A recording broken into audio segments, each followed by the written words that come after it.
Diqqat qiling, 8-mart munosabati bilan barcha ayollarga pul beriladi. Qancha beriladi, qanday tartibda beriladi, bularni bilmoqchi bo'lsangiz videoni oxirigacha ko'ring. Assalomu alaykum, hurmatli tomoshabin, kanalimizga xush kelibsiz.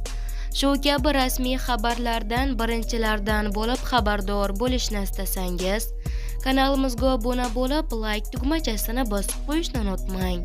Diqqat qiling, 8-mart Xalqaro xotin-qizlar kuni munosabati bilan Qozog'iston poytaxti Ostonada ayrim toifadagi ayollarga bir martalik moddiy yordam ajratiladi. Qayd etilishicha, 2026-yilda to'lov miqdori har bir oila uchun 10.813 tenge, ya'ni taxminan 21 AQSh dollarini tashkil etadi. Mablag'lar avtomatik tarzda o'tkaziladi. Buning uchun ariza topshirish talab etilmaydi. Yordam puli asosan ko'p bolali onalarga, jumladan oltin alqa va kumush alqa nishonlari sohibalariga, shuningdek, kam ta'minlangan va poytaxtda doimiy ro'yxatda turuvchi ayollarga beriladi. Ma'lumotlarga ko'ra, ushbu tashabbus doirasida jami 36-37 ming nafar ayol qamrab olinadi.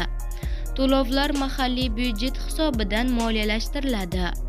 Mukofot puli oluvchilar ro'yxati davlat bazalari asosida oldindan shakllantirilgan bo'lib, buning uchun davlat organlariga alohida murojaat qilish shart bo'lmaydi, deyiladi xabarda.